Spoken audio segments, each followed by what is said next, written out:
Welcome back, happy people. We've gone from talking about metric measurements and household measurements. There's a couple of other measurements that we need to discuss, because not all drugs are measured in metrics or household. Some of them have their own special measurements. Heparin and insulin use what's called units. Unit is basically it's a unit of measure, and it measures basically the energy it takes to convert the calorie to energy. I'll have to look in my book to do better on that one, but it is in your textbook in chapter 3 or 4. So if you read those chapters, then you should be doing good on that. And then number 15, the unit of measure, the unit used to measure the concentration of serum electrolytes, such as calcium, magnesium, potassium, and sodium, is a milli equivalent.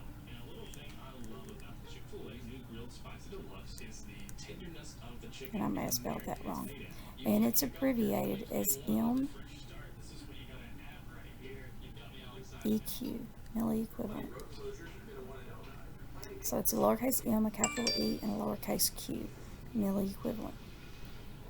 And so anytime we talk about milli equivalents, there's no conversion. A milli equivalent is a milli equivalent.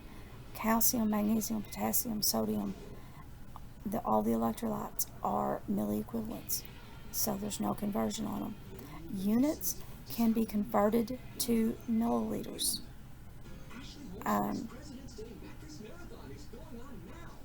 And I'll have to look it up. I don't remember what the conversion is off the top of my head.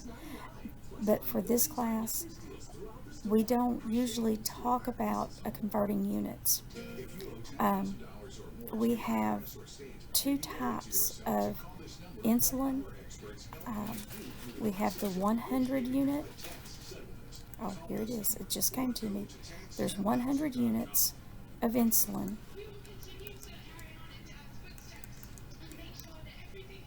in 1 milliliter.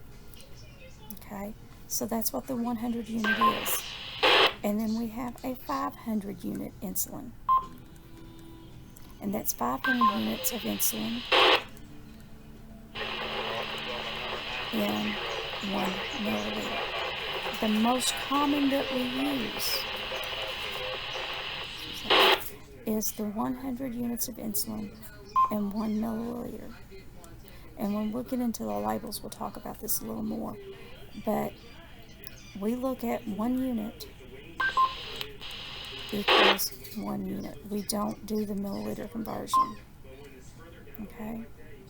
No, we could, but we're not. And I may show you one or two just so you're, I can't think of my words right now, just so you've seen it before. But be careful on the insulin when we get in, especially when we're getting into, make sure that you're giving the 100 unit and that you're using a 100 unit syringe. And again, we'll talk more about that later. Alright, the next part of this is we're going to convert from 1 unit of measure to another. And sometimes we'll convert metric to metric, and sometimes we will convert metric to household or household to metric. Now remember, we're going to use, and y'all have to look back at your notes, or it's also in the front cover, inside front cover of your textbook, and it's also in chapters 3 and 4 of your conversion tables. And again, I'm going to try to get one posted in the next few days in Canvas. So I use dimensional analysis with these, and that's what I expect you to use.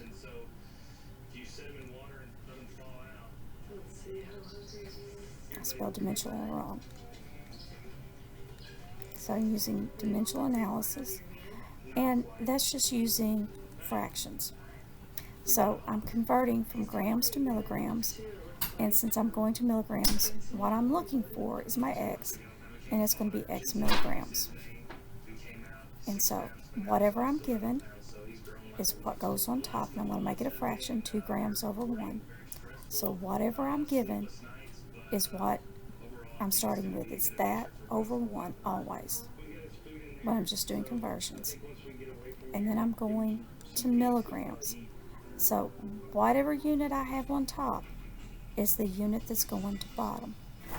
And then whatever unit I'm going to, if I've got a conversion, and I know a conversion from grams to milligrams, then my milligrams is on top.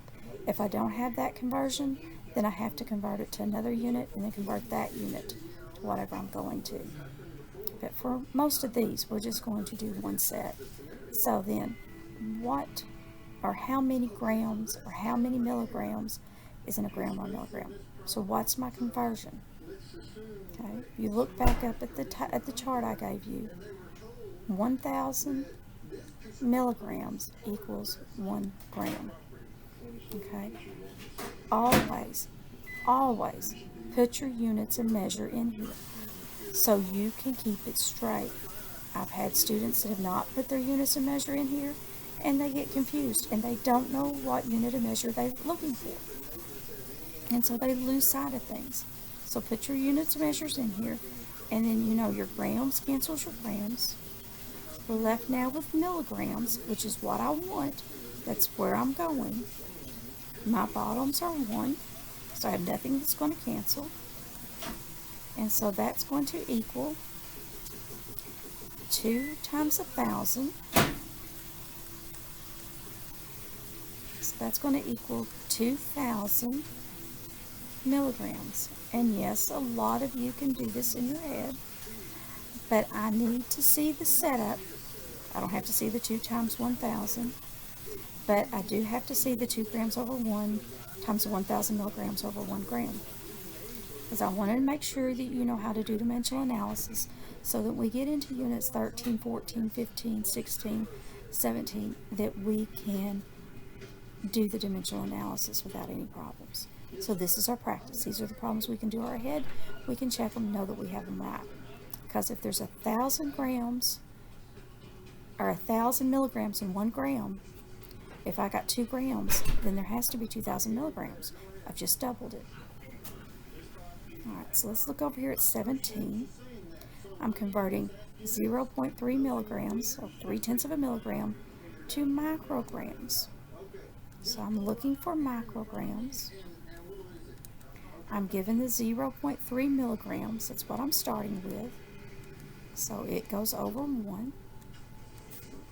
And then times my conversion.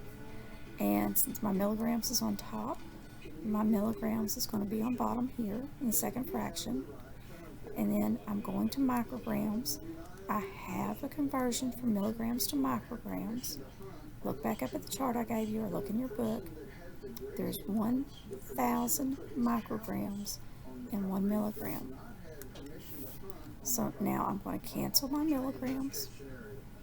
So they always cancel. That's one of the reasons that one's on top, one's on bottom. That leaves me in micrograms. So now I'm going to multiply 0.3 times 1,000. Okay, remember when we're multiplying, if I'm multiplying by a multiple of 10, I'm moving my decimal point that many places. So I'm going to move it 3 places to the right. So 1, 2, 3. So I have to add 2 zeros. So I'm going to have 300 micrograms. 0.3 times 1,000 is 300. And I'm left in micrograms. So 3/10 of a milligram is 300 micrograms. And again, I have to have the setup. I have to have the dimensional analysis. That's just your practice. Okay, let's look at 18. And most of these are going to feel like they're repetition, and that's what they're supposed to be. So on 18, I'm converting 2.5 grams to milligrams. So again, I'm looking for milligrams. I'm given the 2.5 grams. So it goes over 1 times my conversion to milligrams. So I've got grams to start with on top, it goes to the bottom, and I'm looking for milligrams, which goes to the top. So there's 1,000 milligrams. Oops, that looked bad. So 1,000, my fingers off the buttons, milligrams is equal to 1 gram. So then my grams are going to cancel, leaves me in milligrams. So I'm going to do 2.5 times 1,000. So that means I'm moving my decimal to the right 3 places. 1, 2, 3. So I'm going to add 2 zeros. And so I have 2,500 milligrams. Okay. Let's go over here to 19. So I'm going to convert 0.15 kilograms to grams. Okay, so I'm looking for grams. I'm given the 0.15 or the 1500ths per kilogram. That's what I start with. So it goes over 1 times, since kilograms on top, kilograms has to go to the bottom, which means grams will go to the top. So my conversion here is 1,000 grams is equal to 1 kilogram. Now then I'm going to cancel my kilograms, and I'm going to multiply 1500ths times 1,000. That, again, you remember, it moves the decimal 3 places to the right, so I only have to add 1 zero. So I have 150 grams is equal to 1500ths of a kilogram. Now these have all been pretty easy because our conversions are always on top, and they won't always be on top. So just keep that in mind. Let's look at 20. I'm converting 0.4 liters to milliliters. So I'm looking for milliliters.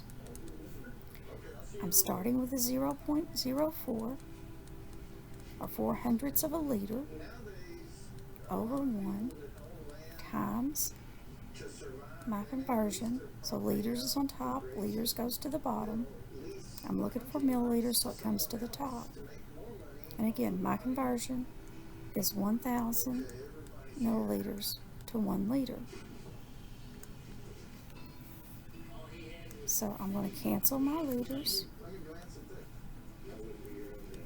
That leaves me in milliliters, which is what I want. So now I'm going to multiply. My ink didn't change.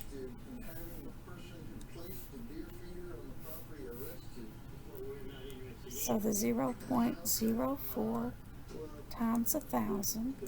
So again, I'm moving my decimal 3 places. 1, 2, 3. I'm adding a 0. I don't need these zeros up front. So I have 40 milliliters. That was crazy. So ml is 40 milliliters.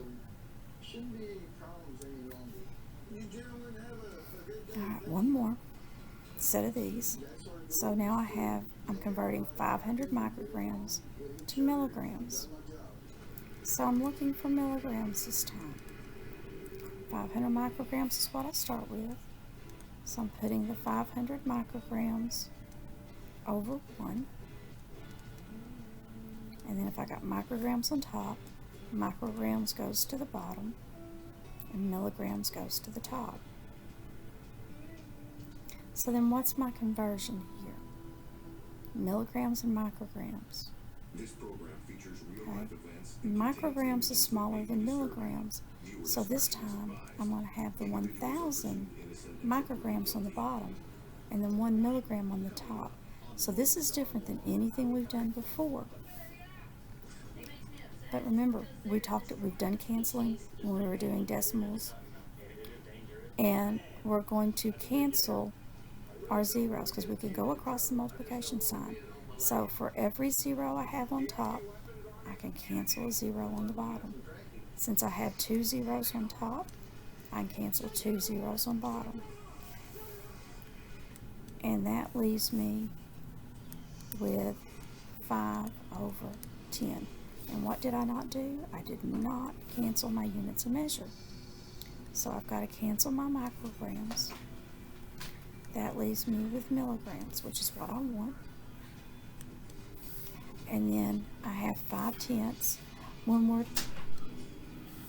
dealing with milligrams, micrograms, metric measures, whatever, then I want to divide out my numerator and my denominator, divide out my fraction, make it a decimal. So I'm going to have 0.5 milligrams. I'll come back in a few minutes, but that's all for right now.